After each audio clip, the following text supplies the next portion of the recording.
I'm Falk, and today we're going to talk about some 16th note linear patterns for intermediate drummers. Now, hopefully you watched the beginner video, and if you haven't, maybe you're an intermediate drummer and so you just wanted to check these out and kind of skip that video, and that's totally cool. In that video, I explain what linear actually means and stuff like that. So if you don't know, just go check it out.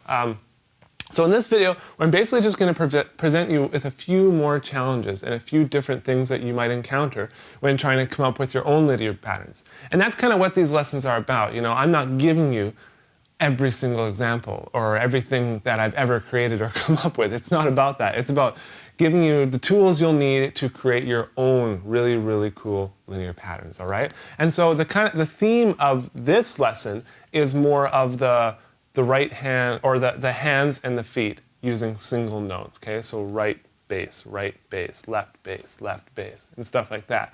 And you'll notice that as we get more and more into it, and I'll explain each exercise as we go through it, obviously. All right, so with that said, let's just look at number one. Now, if you're not watching this on drumlessons.com, you gotta go to the website to get the sheet music, and I highly recommend you do, because then you can just print it off, take it to your kit, and you can work it out there after you watch the video. I know a lot of you don't necessarily have the videos or a laptop right in front of your computer. So please just go download the sheet music, put it all in a binder. We're going to be launching tons and tons of lessons, and so you can kind of keep up with us there. So let's look at the first pattern. We got two 16th note bass drum hits around the downbeat. So one E, then we have a hi-hat and then we go down with our right hand on the snare, two, and then the bass drum, E, and then we go right left again. And now here's where I'm kind of presenting you with a challenge or an exercise within an exercise, and that is going to the hi-hat, okay? So the hi-hat, bass drum, hi-hat, bass drum. That's going to be hard because it's not something we necessarily normally do, you know, around the kit. We don't always go right bass, right bass, right bass, right bass, or left bass, left bass, left bass, stuff like that. And then it basically ends with 2 hits on the mid-tom, 2 hits on the low tom. Now if you don't have 3 toms or whatever, you can do 2 hits on the high tom, 2 hits on the low tom.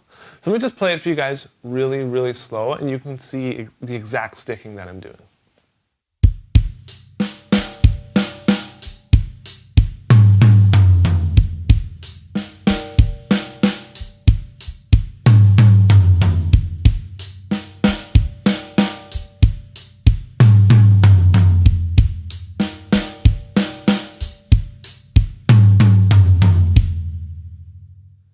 So you might find that the count 3 is giving you a problem. So if that is the case, just practice it on its own, okay? Don't worry about the stuff surrounding it.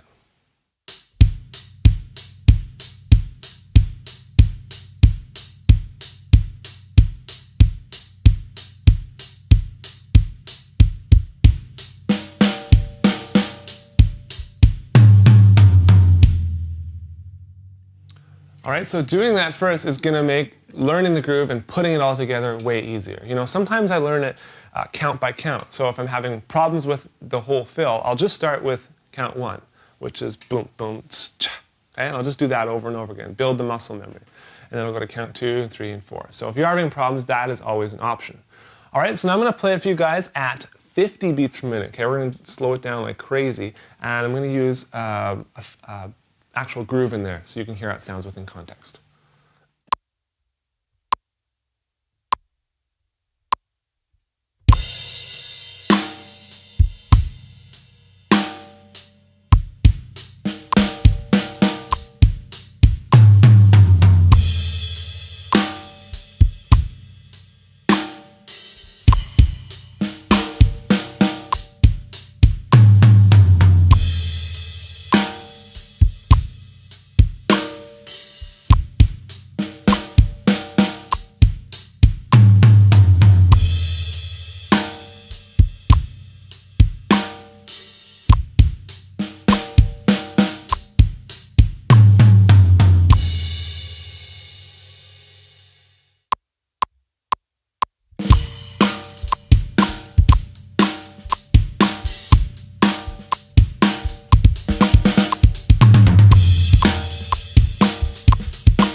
So it works with multiple different grooves. I tried to change up the groove there every 3 bars or 4 bars so you guys could hear how it sounds. It works with a ton of stuff.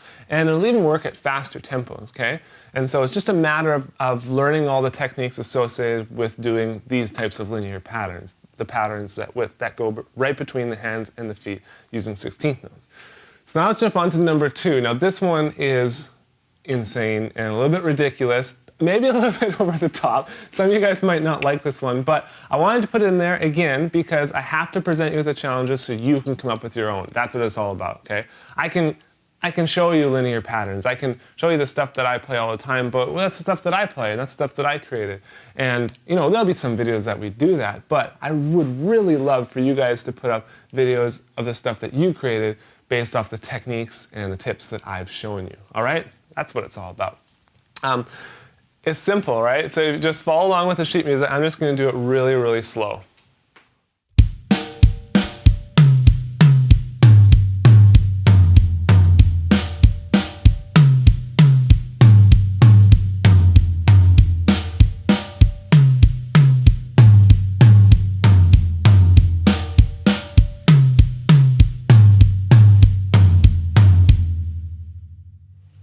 Wow, I love the sound of these drums. Just wanted to kind of say that in between there.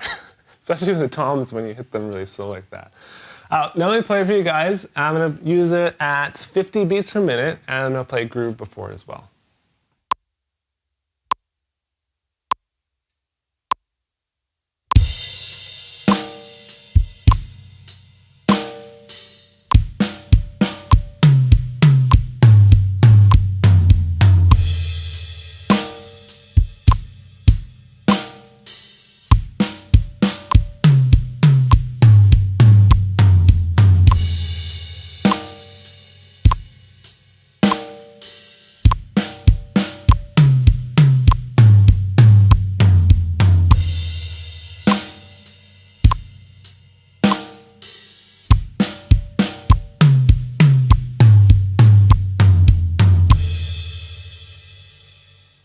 That's a really slow tempo and it's hard to stay locked right in. But that's where you might need to start. And you don't necessarily have to do a groove in there. You can just play the exercise over and over again. And then it might be easier for you to play at a little bit faster tempo, even at something like 60 or 70, all right? So now I'm going to play it for you guys at 120, and you'll hear how kind of weird and psychedelic this sounds. It's not something you would always use in a song, but again, if you can take the elements of the fill and you can apply it to pieces of your own fills, I think they're going to turn out really, really cool. So now let's play it at 120 beats per minute.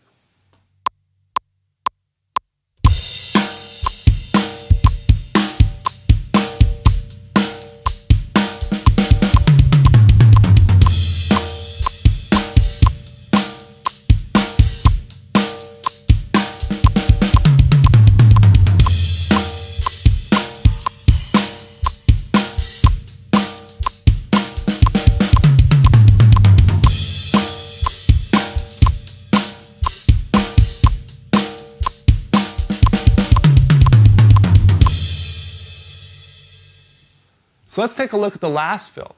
This one has a little bit of a different feeling and something I kind of talked about in the beginner lesson on linear drum fills.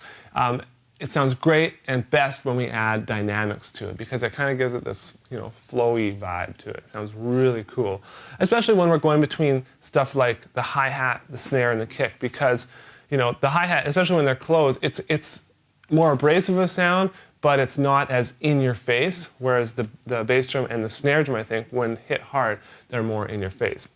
And so this fill really kind of has that cool dynamic feeling when you get it to that point. Again, I'm just going to start it really, really slow without any click to show you exactly how it looks and sounds.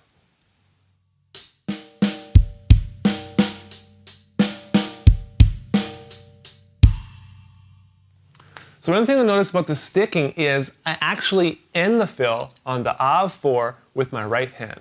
So you got to be prepared to crash with your left. This was always an issue for me when I first started playing drums. It was a habit. I have to crash with my right hand. And you got to beat that habit out of yourself, okay? And so practice this and just flog this exercise until you are able to crash with your left hand. I just used the word flog in a drum lesson. So if I can use the word flog in a drum lesson, then I know you guys can end your fills with your left hand, okay? And so especially when you speed it up, you're gonna notice it becoming more and more challenging. So let me play it for you guys at 50 beats per minute, and you can hear exactly how it sounds within context.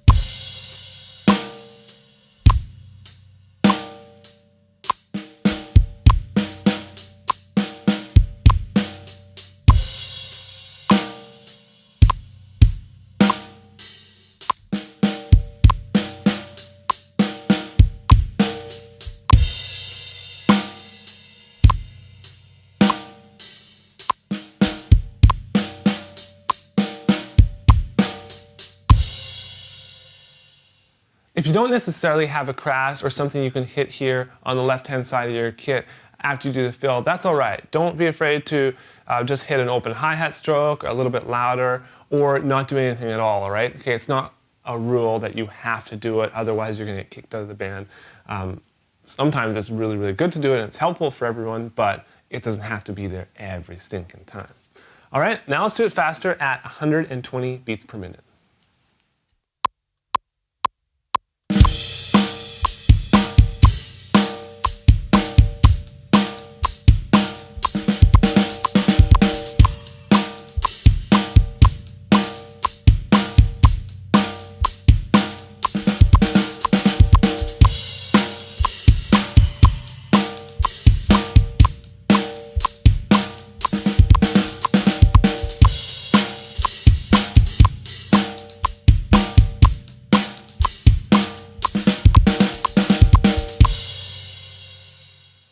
So this fill would work great in multiple styles of music. You know, it's something where if you don't need that big, massive fill around the toms, you can do like a kick, snare, hats fill, and it sounds very, very cool. So wherever you're at, you guys, please leave me a comment on this video and join us at drumlessons.com if you're not already watching this there. We'd absolutely love to have you, and I'll see you guys in the next video.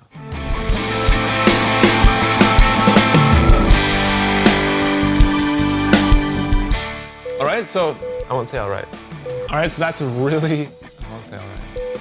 This one sounds great, and you can, this fill sounds great. A little bit gospel-ish, so you can use it in, this fill works really, really great. It doesn't have to go to a math. Hey, wait for Steve, he's moseying in here. It's no rush. I just used the word flog in a drum lesson, so if I can use the word flog in a drum lesson, then I know you guys can end your fills with your left hand, okay?